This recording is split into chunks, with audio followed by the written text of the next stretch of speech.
Hi listeners, I'm Izzy, my pronouns are they and them. Welcome to the Critical Conversations for Social Work podcast. This is Joella. Before we start, we'd like to acknowledge the country that we're recording this episode on today and pay our respects to the Turrbal and Yagara peoples and their elders, past, present and emerging, by committing to always remembering that this always was and always will be Aboriginal land.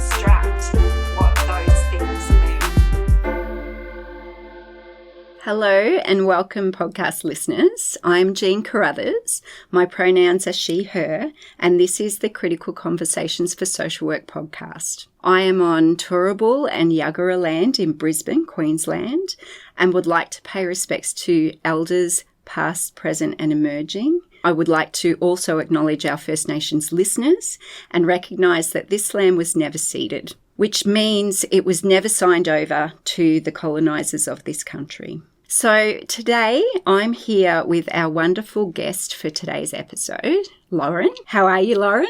I'm well, thank you. That's good. It's wonderful to have you here. And this episode is a follow-on from the discussion in our previous episode, the Part A episode, that was with one of our other student podcast crew members, Angela. And Angela interviewed Shane Warren about the critical and creative pedagogy he uses in his social work education and practice in the context of homelessness. So I'm going to hand over to you, Lauren, just to have a chat with us about who you are. Like, tell us about you and what brought you to this discussion today. First of all, thank you for having me. It's a pleasure. Thank you.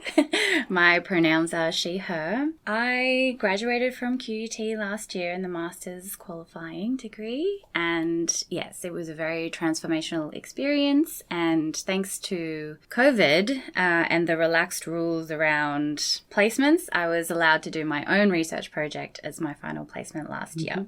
And we knew each other. Like, we had a class together, didn't we? So yes. Critical reflection. Yes, that's right. That very difficult class. It took me a lot to get my head around, but it was transformational. Yep. Absolutely. Yeah. And forever grateful for those very confusing discussions we had.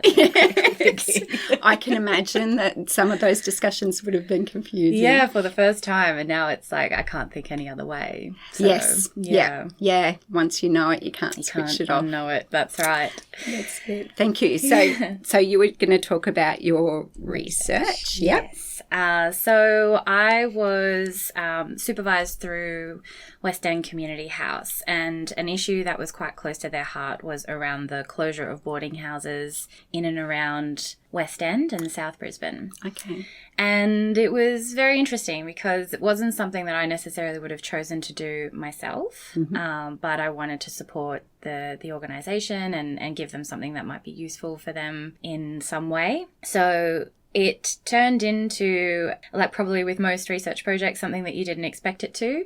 It was quite a history lesson on the history of Brisbane and how that particular area of Brisbane and the inner northern suburbs of Tenerife and New Farm were all very much working class. Yep. The kind of shanties built up around the industries, the warehousing industry, the ports and everything of Brisbane were all starting from there. So it was very poor, very working class, and over time, as you know, the wealth grew, wealthier people moved out into the suburbs, and the people who stayed, the workers, tended to make up. It was more migrant community. It was very transient community. A lot of Indigenous families and things like that. Okay. And are you a Brisbane person?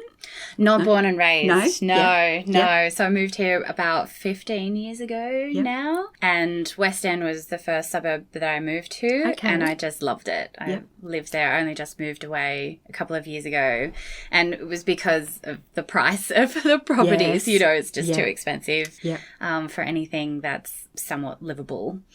But it's still an amazing place, even though it's changed so much over the years. And now obviously we've got the gentrification that has come back.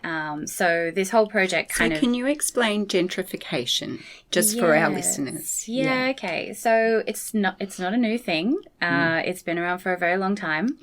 And it's generally started from, so when cities are first developed, the industrial centre is the centre of the city.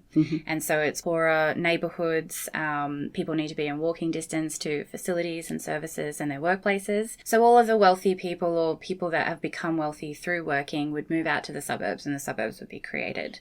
And that would, sprawl, people would sprawl out. And then people would want to move back into the city for the trendy city lifestyle. And they would buy up the old workers' cottages and renovate. And they have first, second and third waves in Brisbane particularly. So the first wave was when around the 70s, the 60s and 70s, where people who've probably lived in Brisbane their whole lives wanted to move back and preserve some of those old classic cottages that we see around the inner city areas. And they kept a lot of that character of the place. They were interested in preserving it, but they were still quite wealthy middle class people moving back into these poorer neighbourhoods.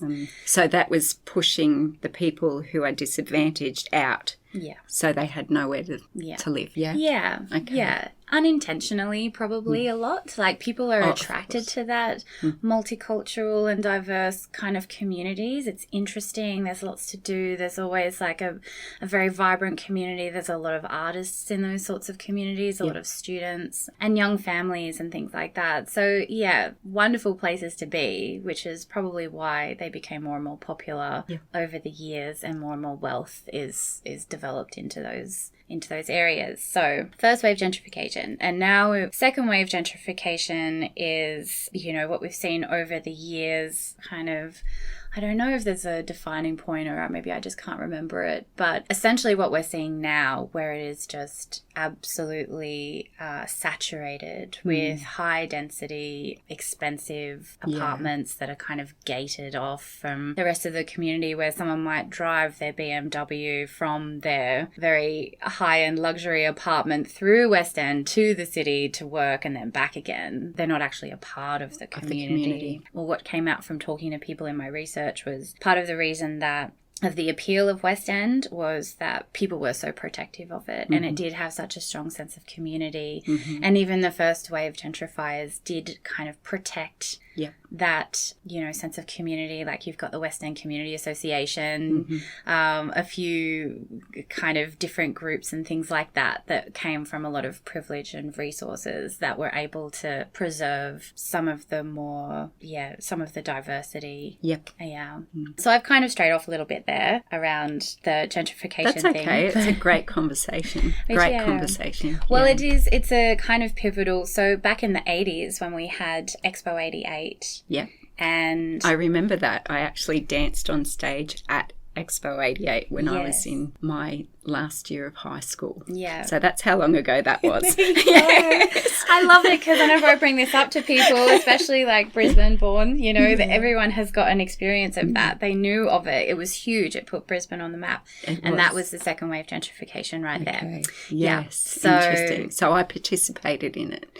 Great. Unknowingly, like we all do. We are all unknowing participants until we know. That's right. So that was a very pivotal moment for property prices. And there was a lot of unscrupulous landlords who were upping rents, evicting people, and there was a lot of pushback in the community around that as well. So that really kind of started the community action around trying to preserve people in their homes that they'd always been in, and also arguing for the fact of why we need social housing, why we need regulation around the level of investment that was going into property development there.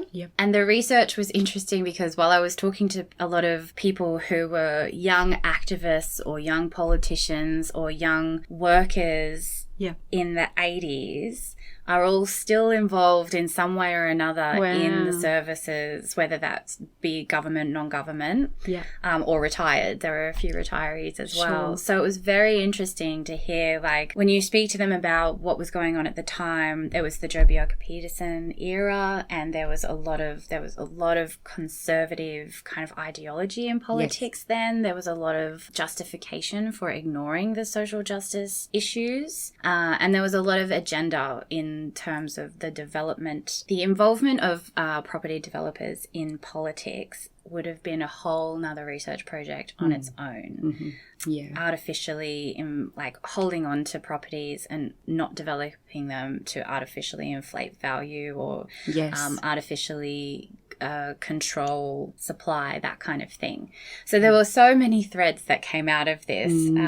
So interesting. Yeah. Really sort of highlights or outlines kind of the push towards neoliberalism and the push towards where, it's not just capitalism because the government's involved and it's affecting the human services sector and the ways that neoliberalism is about. And I've got some information here. So if you think of the key assumptions of neoliberalism and being about bolstering the economic market, and that being prioritised over community, over everything else.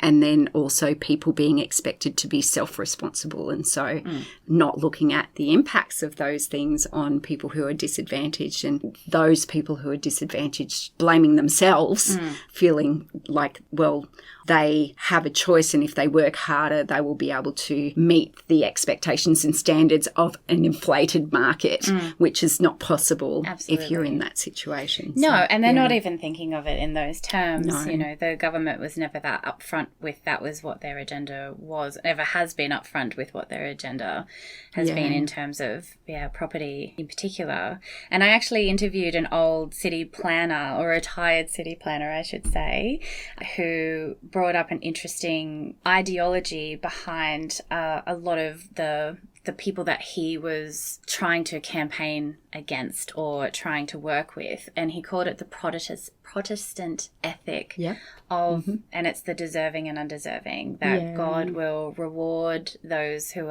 he deems worthy and punish those wose are unworthy, which he called a very convenient justification for those growing fat off of exploiting those that they, and anyone else who was kind of caught in the crossfire there was not someone that they needed to be concerned about anyway. So it was just a very convenient kind of ideology to hide behind while justifying this kind of rampant exploitation. Yeah, absolutely. And that's where, like, we talk about the Protestant religion, but it became more than just something for people to believe in as part of their own ideology. It became an ideology for the whole community and for the whole structure. And a tool of controlling that narrative. Yeah. Thank you. What else about your research? Tell us more. Well, one very interesting thing as well that very much influenced the attitudes around boarding houses in particular was deinstitutionalization. So in the 60s, there was, again, probably like a strong kind of religious idea that, so first of all, deinstitutionalization was overall a good thing. It took people out of institutions and out of the abusive situations that were happening in institutions. What sort of institutions are you talking about? Like mental health? Yes, and disability? Yeah. Is that right? Yeah. So anyone who was deemed unfit to live in society, families who weren't resourced or equipped to be able to support loved ones. And there was very little understanding, obviously, back then of how to support someone, especially with mental illness and even severe physical disabilities and things like that. So there was a lot of support from families to pull people out of these places, but there was also a mixed response with some people who were afraid of what would happen if they did come out of these places, what would happen to them in society. But the attitude that prevailed was that, you know, the good Christian communities would wrap around these people and they would bring them in and they would look after them. And I'm sure that was probably the intention of a lot of people in the community. Yeah. But it's not what happened. And so we got things like what we have today with like group homes and things like that that are just become mini institutions, and people are still just as isolated from society as they would have been in these places, or just as vulnerable maybe. There was all of a sudden a lot of people who had never really hadn't been integrated into society, all of a sudden just left. So the major criticism with deinstitutionalization was that there were no resources put into it. So there was no plan of what to do with people once these places shut down. It kind of reminds me of when the detention centre in Nauru fell apart. That came through the exposure of like the security company that was part of it, and then that meant that people didn't want to have their shares in that security company, and then so that all fell over, and then they sort of shut down the Nauru detention centre, but the people that were detained were left to try and figure it out themselves, and they're on this island in Nauru, disenfranchised. Yeah. So that's what it kind of I can relate to that in that way. So, and you can see how that is a failing of neoliberalism, because it doesn't give space for complexity, and it isn't able to extend past baseline profit, profit motives, and it doesn't value anything other than profit. So some of the stuff that Shane was saying in the previous interview around that is that it's profits over social justice. What's prioritised is outputs and outcomes over humanity and people's lived experience. He talked about it being like a numbers game, like it was about having people shift through, like bringing people in and then pushing people out so that more people could use the service. So the numbers are higher, so you get more funding because funding is competitive. Like I'm talking about government funding for support for people, like the people that were, like the people that you were talking about who were in the boarding houses. Is that right? Yeah, so a lot of them ended up in boarding houses, yes. Yeah. And the managerial goals around that, so you become like a business. Yeah. And it becomes about budgets. Yeah. And it becomes about meeting targets and all of those kinds of things. Yeah. And boarding houses in particular, so residents of boarding houses are classified as tertiary homeless. And that just means that while they have a roof over their head, it is incredibly insecure. So there's a lot of rules around living in a boarding house, and if you break those rules, there's discriminatory legislation that allows people to be evicted without notice. The rules have changed slightly over the years, that they are able to recover their belongings. But a person can be forced to move out of their home within 24 hours by the police still. To this day. It's pretty devastating, isn't it? Yeah. If you're deemed to have disturbed the peace of another resident. Yeah. So you could imagine, there's favoritism that goes on in these places. There's cultural discrimination. Yeah, oh, absolutely. And that's probably the basis for it, because there were probably a lot of Indigenous people early on who lived in these homes as well. And so a way of getting rid of them, a way of moving out the unseemly characters, people coming out of prison. Assumedly, unseemingly. Yeah. Absolutely. Allegedly.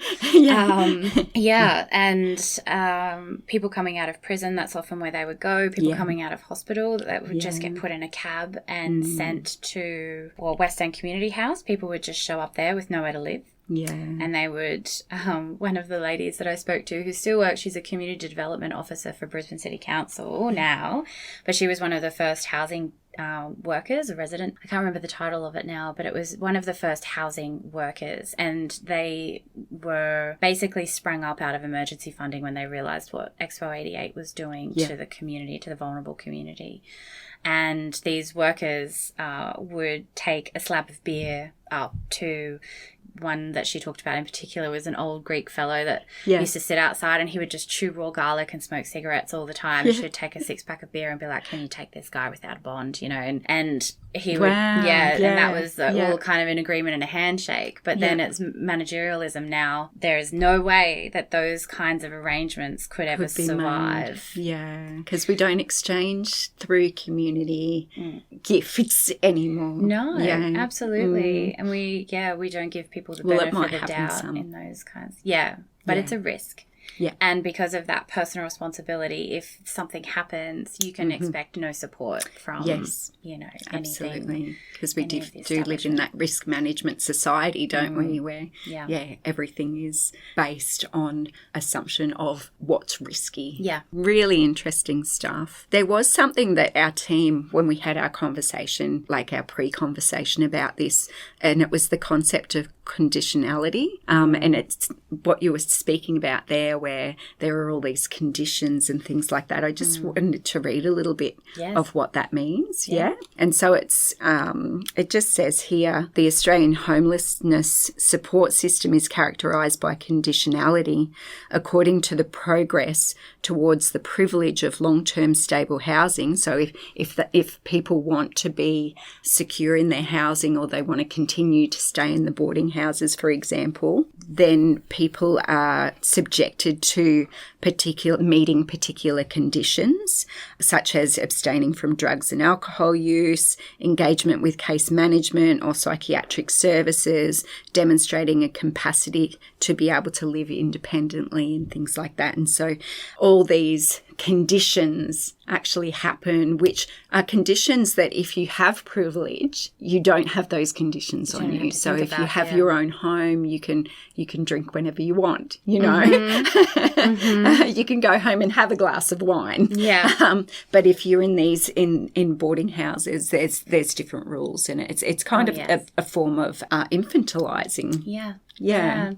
Definitely. And punishing as well. Absolutely. Yeah. Really punitive. Yeah. Yeah. I mean, there's so many layers to that, isn't there? I don't even know where to start with that one, really. And so the approach assumes people experiencing homelessness should be striving for self-improvement, which is a neoliberal concept, or a sort of a classic liberal concept of those values of being self-reliant, self-responsible, all of those kinds of things. Shane outlines in the Part A episode how can this actually be possible when your everyday life is spent on survival and accessing a number of sort of siloed services. Like, so the service provision, even if people were conditioned to do it, sort of siloed services. So you would have to do a lot of work. It'd be like a full-time job just to keep on maintaining the conditions that you're supposed to do.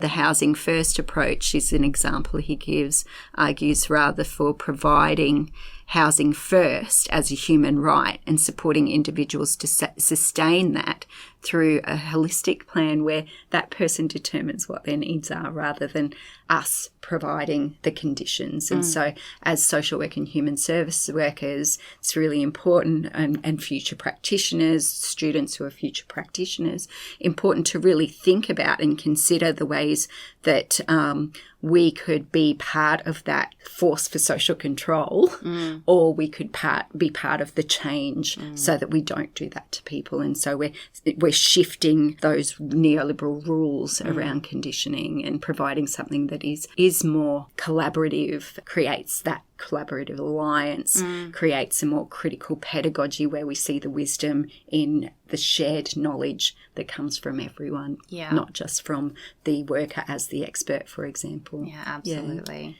Yeah. So what was the outcome of your research? The $1 million question. I never fully finished it, and I never quite figured out how I felt about it all. Okay. And I think that was because I felt like, you know, I mentioned this to you before, I was quite surprised at the kind of I don't know if pity is the right word, maybe compassion that I felt for these largely male group of people that have been failed by the patriarchy. You know, they are the losers of that system because they weren't able to pull themselves up by the bootstraps. They weren't able to make themselves successful by the means of what it means to be a masculine man in society, and instead have found themselves with the scraps and scrapping with each other and being treated like they're unwelcome in a community that they may have grown up in their entire lives. And back when boarding houses were kind of conceptualized, it was after World War II. A large number of families were either losing their wealth, like the old wealth, through the Depression and stuff like that, and they had big old homes that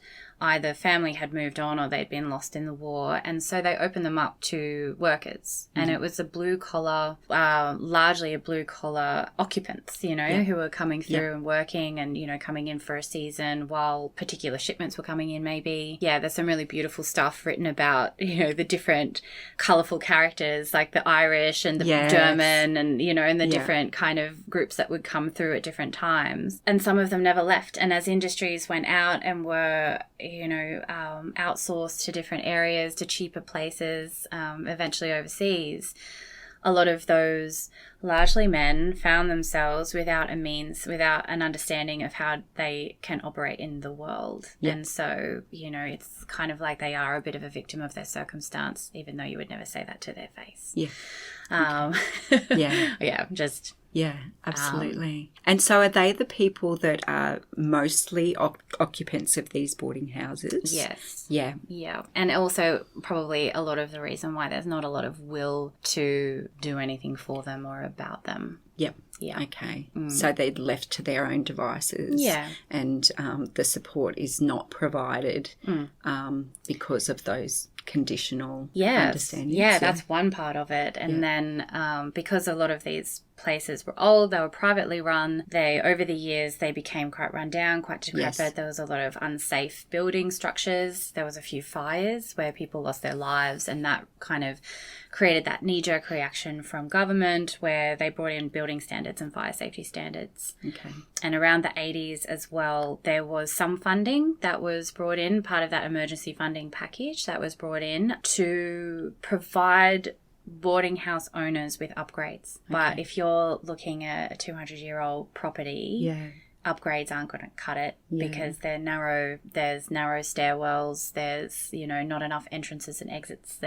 And you can't do anything with those buildings because they're heritage. Okay. So double-edged swords. And there's also, you are obligated to register if you have 5 unrelated adults in one household as a boarding house, but there is no oversight to that. So owners had to volunteer that information. So there's a lot of people that are able to run these places however they see fit. And for a long time, there's a lot of exploitation. Exploitation. Yeah, that's right. Yeah. They were like known for money laundering because there's funds. No regulation. There is the expectation that change happens, but the lack of regulation around those things, I imagine it means that the owners of those buildings can kind of let them go. Yeah, as much as they because this would be the step before sleeping rough. Yes, is that right? Yes. Yeah. Okay. And the owners would know that. And I'm not saying all of them. Yeah, there was definitely a lot of ones that did do the wrong thing and still probably do, but yeah. So really interesting stuff, Lauren, and I think it's really prominent for where we are at the moment. Like I know you mentioned in relation to these predominantly being men, and I imagine single men. And I know that Shane was talking about kind of the ways that homelessness can be gendered in different ways. Yes. And so boarding houses may be more a not desired option, but an option for men, whereas women, it might be domestic and family violence. Absolutely. Refuges that are more likely because of he calls it the plague of domestic violence. Yes. Or the plague of homelessness because of domestic and family violence and stuff like that. And so, and also women in homelessness, and he talks about homelessness not being a homogenous thing, and so that it looks different. it's not just the sleeping rough that we see the vision of, the stereotype of, and things like that. It's a lot of different things. And so for women to sleep rough would be really, not that it would not be dangerous for men, but women are more likely not to sleep rough, but that doesn't mean that they're not homeless. Absolutely. At the same similar levels to what men are as well. And Yeah. not that it's a competition in any way, but just that it's gendered differently. It shows itself differently. Yeah. That's right. But it's part of that same problem because, yes, as we know, women is over 65 are the fastest growing population of homeless. And so, yeah, I think it's a symptom of a broader issue around equality. And some of the things I really liked about what Shane was saying is he was talking about his pedagogy being around using critical theory, using anti-oppressive approaches to practice. But what really stood out to me was the activist pedagogy that he was talking about. And so he was talking about the political activism and like the personal being political and how recognizing that that's about power, and it's about how personal situations are not just from that person making a bad choice.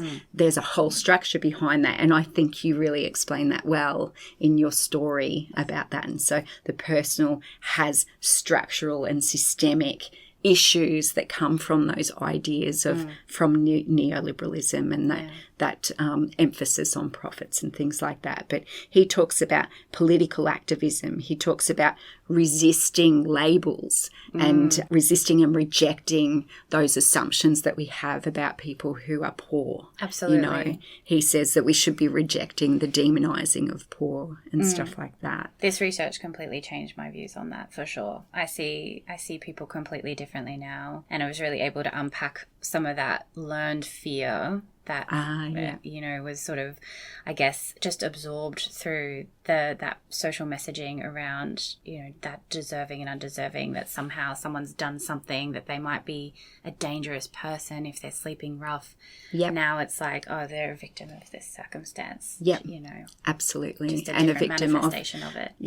A victim of the changing society. And I fear for these situations that we're in at the moment where the housing crisis is at such a stage where it's hard to find the hope in it. And so it was really good to hear the things that Shane was speaking about in relation to the ways that we all can be part of change and some of the sort of constructions of power that he said. And he's talking about power and the power that we have as social workers.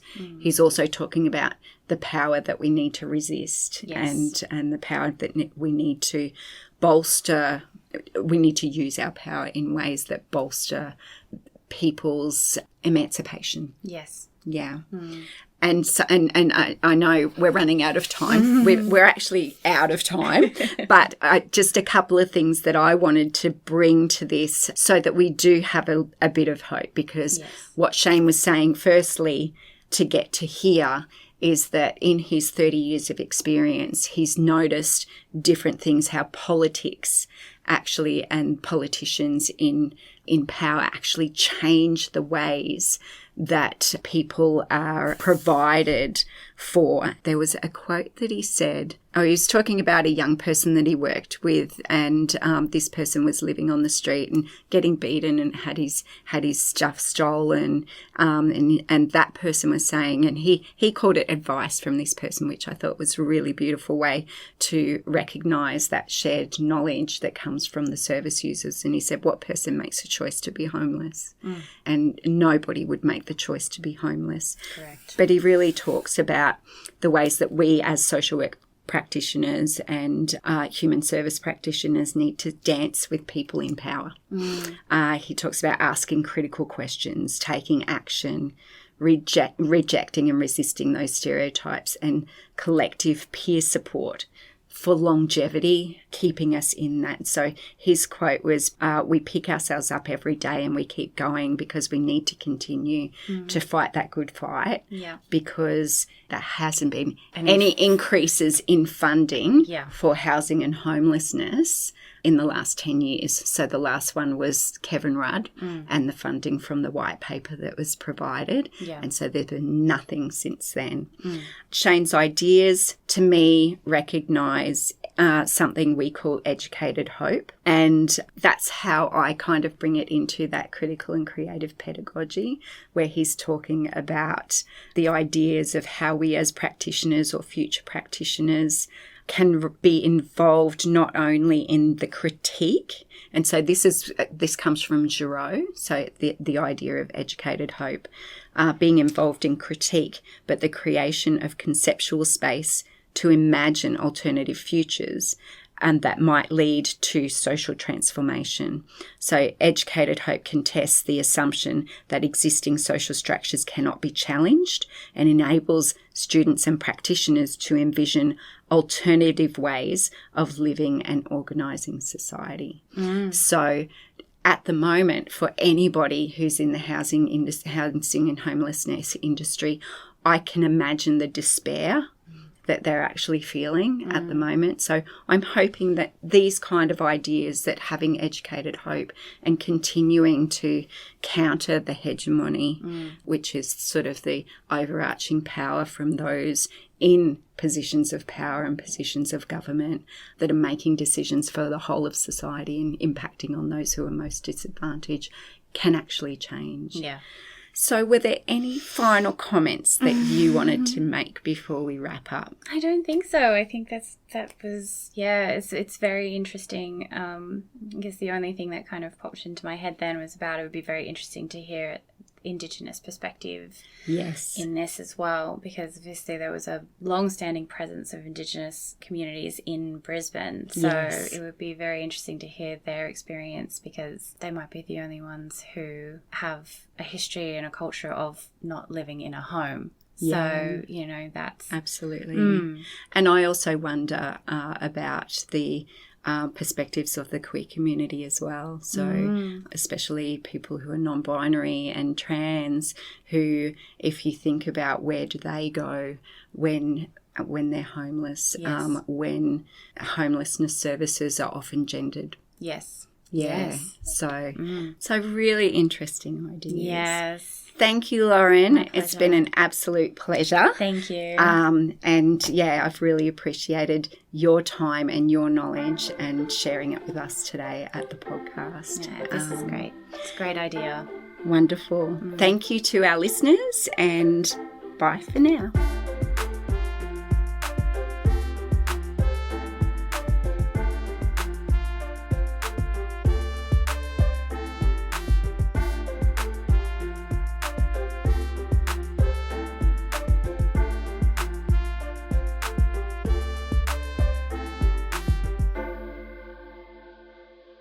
If you'd like to keep up with any of our socials and to continue listening to future episodes, please follow us on Instagram. That's Critical Conversations, the number 4 SW.